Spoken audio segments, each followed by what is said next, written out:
नमस्कार, मैं ज्योत्सना स्वागत करती हूँ आप सभी का दोस्तों आपके अपने चैनल बिंदास प्लांटिंग में। दोस्तों आज मैं फिर से हाजिर हूँ आपके लिए बेहद ही खूबसूरत और आकर्षक विंटर फ्लावरिंग प्लांट लेकर।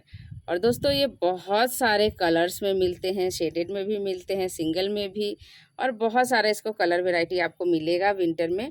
और इसका नाम है दोस्तों पिटूनिया। और इसको मैंने बस ऐसे ही एक दूसरे पॉट में सीड इसको डाल दिया था। और ये देखिए आज शिफ्ट करूँगी, कल शिफ्ट करूँगी, ऐसा सोचते सोचते ये काफ़ी बड़ा हो गया और इसी में फ्लावरिंग करने लगा। और ये जो मेरा प्लांटर है दोस्तों, ये जो गमला है इसमें ये देखिए ये मेरा फर्स्ट लव का प्लांट लगा हुआ है, जिसको गोल्डन पेंडा के नाम से भी जानते हैं। और ये देखिए इसमें कितने सारे मेरे बर्ड भरे हुए हैं फ्रेंड्स, ये देख रहे हैं। हर एक स्टेम में पूरा भर भर के बर्ड आया हुआ है और बहुत सुंदर फ्लावरिंग भी करता है दोस्तों। और एक साथ जब गुच्छे में खिलेगा तो इसकी खूबसूरती दिखते बनती है। और इसी में मैंने साइड से आप देख रहे हैं थोड़ा थोड़ा स्पेस इस तरह बचा हुआ था, तो मैं इसी तरह सीड डाल के ट्राई कर रही थी कि देखती हूँ गर्मियों में जर्मिनेट होता है या नहीं। यूँ तो ये बारिश के लास्ट के दिनों में जर्मिनेट इसको किया जाता है, उगाया जाता है, लेकिन अभी मैं गर्मी में ही इसको डाल दी थी सीड को। और ये बहुत अच्छा से देखिए ग्रो कर गया है। सारा सीड जो भी हमने डाला था बहुत अच्छे से एकदम निकला है।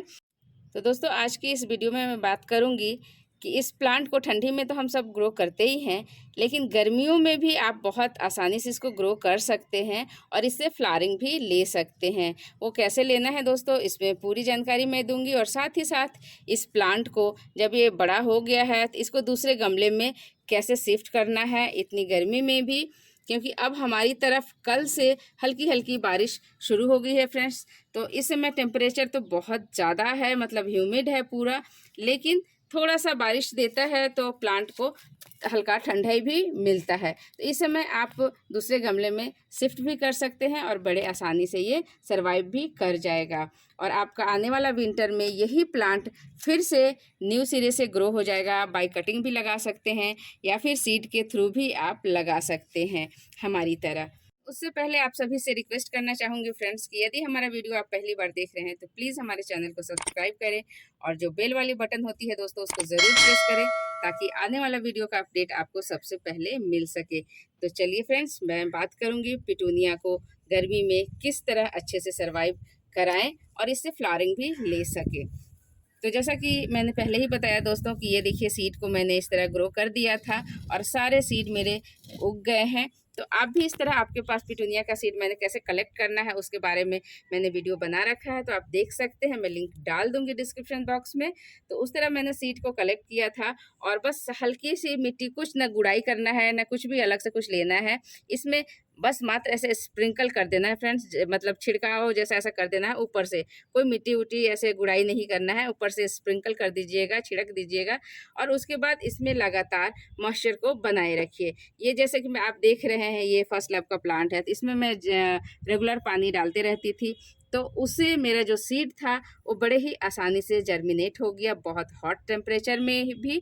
तो इस तरह आप भी गर्मियों में भी सीड को जर्मिनेट कर सकते हैं। बस खास ख्याल रखना है फ्रेंड्स कि आपके प्लांटर में मॉइस्चर को बना के रखना है और इसको पूरे दिन की सनलाइट में आपको नहीं रखना है। सुबह की सनलाइट इसको 1 से 2 घंटे की मिल जाती है तो बहुत है, अच्छा है। जैसे कि मेरा प्लांट है, ये सुबह में 2 से 3 घंटे इसको सिर्फ सनलाइट मिलता था, बाकी ये नॉर्मल ये छाये में ही रहता है, शेडी प्लेस में ही ये रहता है। तो उसी तरह आप भी इसको रखिए तो बहुत अच्छे से सीड ग्रो हो जाएगा सारा। और जिस तरह मेरा प्लांटर में देख रहे हैं पूरा पिटूनिया इस तरह भरा हुआ है, आपका भी हो जाएगा। तो बस आपको पानी और सनलाइट का ख्याल रखना है, तो गर्मी में भी बहुत अच्छे से ये चल जाएगा। अब हम बात करेंगे दोस्तों कि इसको एक प्लांटर से दूसरे प्लांटर में कैसे शिफ्ट कर रहे हैं, क्योंकि ये आप देख रहे हैं दूसरे प्लांट का ये मेरा प्लांटर है, गमला है, इसमें मैं इसको ग्रो नहीं होने दूंगी, नहीं तो ये सारा इसका खाद पानी जो भी है ये खा जाएगा। इसलिए मुझे बहुत जल्दी ही इसको शिफ्ट करना था। जब 2 से 3 इंच का प्लांट हो जाता है आपका, मतलब इतना बड़ा हो जाएगा, तो इसको शिफ्ट कर देना था दूसरे गमले में। लेकिन आज करूँगी कल करूँगी ऐसा सोचते सोचते देखिए कितना बड़ा हो गया है, लेकिन आज फाइनली मैं इसको शिफ्ट करूँगी। तो इसके लिए आपको जो पॉटिंग मिक्स लेना है फ्रेंड्स, वो सिंपल आपको 1 पार्ट गार्डन सॉइल और 1 पार्ट सैंड और 1 पार्ट कंपोस्ट लेना है। कंपोस्ट में आप कोई भी कंपोस्ट ले सकते हैं, जो भी आपके पास अवेलेबल है। मैं जनरली होममेड कंपोस्ट या काउडंग कंपोस्ट लेती हूँ। तो इस तरह ये देखिए, कल हमारी तरफ बारिश हुई थी, तो मेरा जो सॉइल मीडिया है काफ़ी गीला गीला है, तो इसी में मैं ट्रांसप्लांट करूँगी इस प्लांट को। तो आपको सिंपली कुछ नहीं करना है, बस ध्यान रखना है कि जड़ को ज़्यादा छेड़छाड़ नहीं करना है, इसको निकाल के अच्छे से इसमें लगा देना है। तो मैं कोशिश करूँगी कि अच्छा से मेरा प्लांट निकल जाए। तो ये देखिए फ्रेंड्स, इस तरह आपको निकाल लेना है सेफली, एकदम जड़ों को बिना डिस्टर्ब किए हुए। इस तरह मैंने निकाल लिया है, देख रहे हैं इसका रूट कितने अच्छे से ग्रो किया है फ्रेंड्स। तो आपको इस तरह निकाल के इसको दूसरे गमले में हल्की सी गहराई में इसको लगा देना है। बहुत ज़्यादा डीप इसको नहीं डालना है, बस उतना रखिएगा कि इसका रूट कवर अप हो जाए। और साइड से इसको प्रेस करते हुए सिंपली आपको मिट्टी को दबा देना है। तो ये देखिए फ्रेंड्स, ये मेरा प्लांटर थोड़ा बड़ा है, तो इसमें मैं 3 से 4 प्लांट इसमें डाल दे रही हूँ। आप अपने प्लांटर के हिसाब से इसमें आप लगा सकते हैं। अगर प्लांटर आपका छोटा है तो आप 1 ही प्लांट डाल लिए, और प्लांटर आपका गमला बड़ा है तो आप 2, 3, 4 भी डाल सकते हैं। तो इस तरह मैं शिफ्ट कर दी हूँ। बाकी को इधर मैंने थोड़े से गमले में छोड़ दिए हैं। दूसरा गमला मैं तैयार करूँगी तो उसमें भी मैं इसको लगा दूँगी। और साइड से इस तरह और मिट्टी को फिल कर देना है। इस तरह जो भी सॉइल मीडिया आपने बनाया है उसको आपको फिल कर देना है। इस तरह साइड से मैंने मिट्टी फिल कर ली है दोस्तों। और आपको रूट के पास ज़रूर दबाते हुए इसको फिल करना है, ताकि इसमें हवा न लगे। अभी तुरंत से इसमें हवा लगेगा तो ये मुरझा जाएगा और मरने का चांसेस भी है फ्रेंड्स। इसलिए रूट बॉल को छेड़छाड़ भी नहीं करना है, और रूट के पास आपको सॉइल मीडिया को अच्छे से पुश करके एकदम दबा के लगाना है।